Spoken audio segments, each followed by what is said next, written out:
ബാലതാരമായും അതേ സിനിമയിൽ തന്നെ നായികയായും അഭിനയിക്കാൻ അവസരം ലഭിച്ച ഏക നടിയാണ് കാവേരി. ഇതിന് പിന്നിൽ ഏകദേശം 18 വർഷത്തെ പഴക്കമുള്ള ഒരു കഥയുണ്ട്.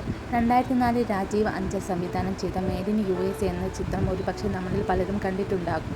മാധവൻ നായകനായ ഈ സിനിമയിൽ നായിക കാവേരിയായിരുന്നു. എന്നാൽ ഈ സിനിമയ്ക്ക് പിന്നിൽ അധികമാരും ശ്രദ്ധിക്കാത്ത വളരെ കൗതുകകരമായ ഒരു കാര്യമുണ്ട്. ഈ സിനിമയിൽ കാവേരിയുടെ കുട്ടിക്കാലം കാണിക്കുന്ന രംഗങ്ങൾ ശ്രദ്ധിച്ചിട്ടുണ്ടോ? ആ ദൃശ്യങ്ങൾ യഥാർത്ഥത്തിൽ മേഡ് ഇൻ US എന്ന ചിത്രത്തിന് വേണ്ടി മാത്രം ചിത്രീകരിച്ചതല്ല. 1986 രാജീവ് അഞ്ചൽ തൻ്റെ ആദ്യ സിനിമയായി പ്ലാൻ ചെയ്തിരുന്ന ചിത്രമായിരുന്നു അമ്മാനം കിളി. എന്നാൽ നിർഭാഗ്യവശാൽ ആ ചിത്രം അന്ന് തിയേറ്ററുകളിൽ റിലീസായില്ല.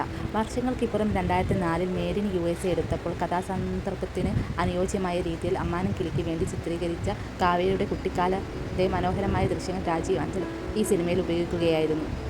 ചുരുക്കത്തിൽ ഒരു നടിയുടെ കുട്ടിക്കാല ദൃശ്യങ്ങൾ, അതും 18 വർഷം മുമ്പുള്ളവ, അതേ സംവിധായകൻ്റെ തൻ്റെ മറ്റൊരു സിനിമയിലൂടെ ബിഗ് സ്ക്രീനിൽ എത്തിയ അപൂർവ നിമിഷം എന്ന് വേണമെങ്കിൽ പറയാം.